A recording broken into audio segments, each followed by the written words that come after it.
Assalamualaikum warahmatullahi wabarakatuh. Saya Mutiara Boru Arwan dari kelompok 5 dan adapun nama teman kelompok saya ialah Muhammad Irwan Sahrudin Nasution dan Gita Tarigan. Di sini saya akan membacakan materi kelompok 5 yaitu bakat khusus. Adapun bab 1 pendahuluan. Bakat diyakini sebagai anugerah Tuhan Yang Maha Esa kepada manusia. Anugerah tersebut perlu dikembangkan melalui proses pendidikan. Dengan bakat yang dimiliki seseorang mampu meraih prestasi dalam berbagai bidang sesuai dengan bakatnya. Bakat yang dimiliki seseorang berbeda antara satu dengan yang lain, baik dari segi jenisnya maupun dalam derajat atau tingkat pemilikan suatu bakat.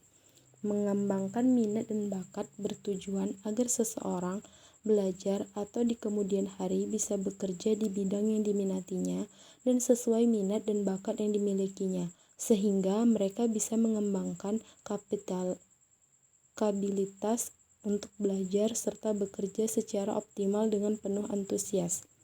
Bab 2. Pengertian bakat khusus. Beberapa pengertian bakat khusus menurut para ahli yaitu 1. S.C. Utami Munandar.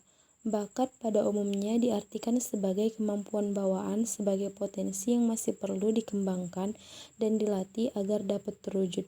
Berbeda dengan bakat atau kemampuan merupakan daya melakukan suatu tindakan sebagai hasil dari pembawaan dan latihan.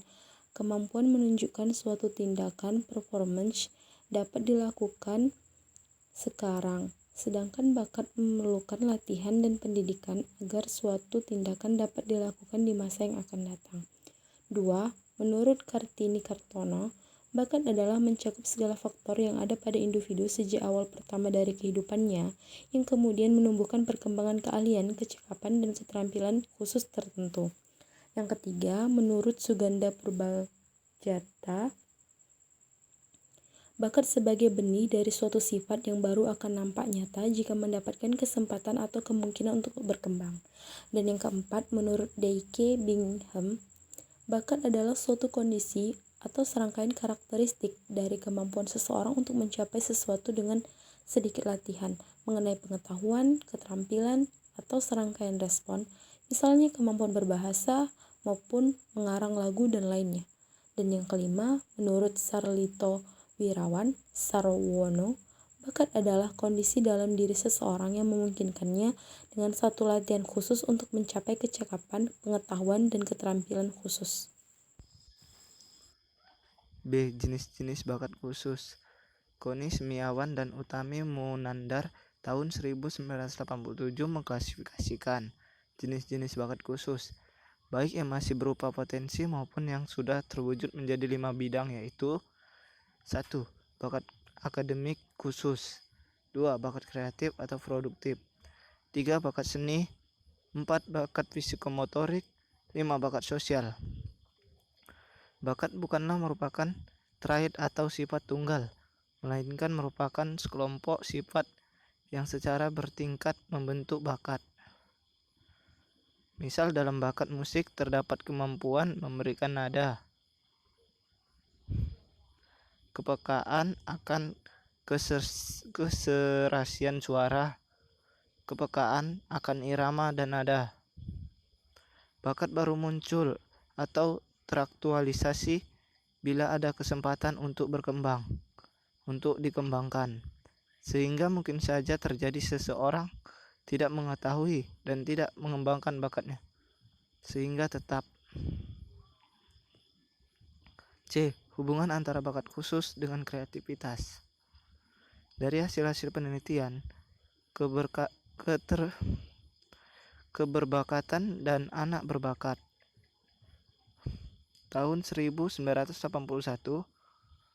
menarik kesimpulan bahwa menentukan keberbakatan seseorang adalah pada hakikatnya 3 kelompok atau cluster, yaitu memiliki ciri-ciri 1.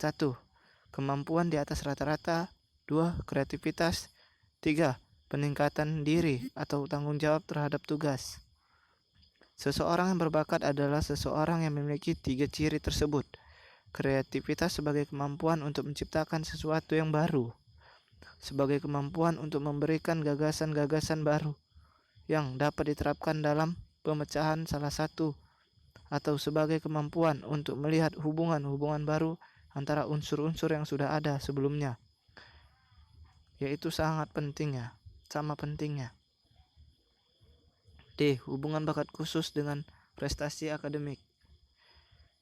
Perwujudan nyata dari bakat dan kemampuan adalah prestasi yang dikemukakan oleh Utami Munandar tahun 1992. Karena bakat dan kemampuan sangat menentukan prestasi seseorang.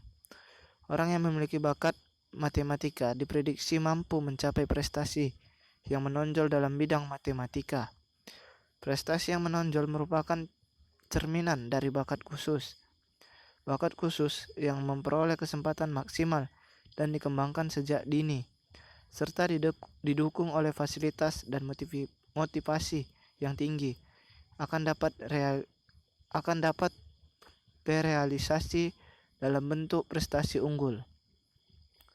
Contoh konkret bakat yang tidak dapat memperoleh kesempatan maksimal untuk berkembang adalah hasil penelitian Yumil Goes pada akhir tahun 1999 yang menemukan bahwa sekitar 22% siswa SD atau sekolah dasar dan SMP menjadi anak yang underachiever, yang artinya prestasi belajar mereka memperoleh berada di bawah potensi atau bakat intelektual yang sesungguhnya mereka miliki.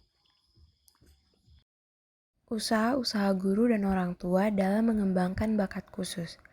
Bakat bersifat potensial dan memerlukan pengembangan. Untuk pengembangan bakat, ada sejumlah hal yang harus dilakukan oleh orang tua dan guru. Antara lain, yang pertama, perkaya anak dengan macam-macam pengalaman dan membangun motivasi belajar. Dengan cara ini, anak akan dapat menemukan di bidang mana bakatnya. Yang kedua, dorong atau rangsanglah anak untuk meluaskan kemampuannya. Setelah anak mengarang, anjurkan dia untuk menggambarkannya. Yang ketiga, bersimpati atau bersama-sama melakukan kegiatan dengan anak. Yang keempat, berilah penghargaan atau pujian atas usaha yang dilakukannya, sekecil apapun usaha tersebut. Yang kelima, sediakanlah sarana yang memadai untuk pengembangan anak. Selain itu, ada juga beberapa cara lain yang bisa dilakukan orang tua untuk membantu pengembangan bakat. A. Patoklah prestasi akademis yang tinggi namun realistis buat anak. B. Tanamkanlah rasa optimis kepada mereka bahwa mereka bisa mencapainya. C. Bicara dan bermain dengan anak untuk meningkatkan kemampuan komunikasi. D. Berceritalah mengenai berbagai peristiwa yang terjadi, apa saja yang terjadi di lingkungan sekitar. Saat berbicara mengenai rutinitas harian Anda, jelaskan apa yang Anda lakukan dan mengapa. Doronglah anak untuk bertanya dan juga untuk menjawab. Atau bisa juga bantu dia untuk menjawabnya sendiri. E. Perhatikan apa yang mereka suka lakukan, seperti hobi menggambar, melukis, atau menggunakan angka-angka. Bantu mereka mengembangkan kesukaan itu dan cari tahu bagaimana mereka bisa mengikuti lomba di lingkungan sekitar atau di tingkat kota. G. Cari anggota keluarga yang bisa menjadi mentor, membantu anak mengembangkan bakat mereka. Kesimpulan, bakat bukanlah merupakan trait atau sifat tunggal, melainkan merupakan sekelompok sifat yang secara bertingkat membentuk bakat. Setiap anak memiliki kelebihan dan talenta yang sebagian sudah bisa tampak pada usia dini, sehingga orang tua harus selalu memperhatikan minat dan bakat yang dimiliki oleh anak tersebut.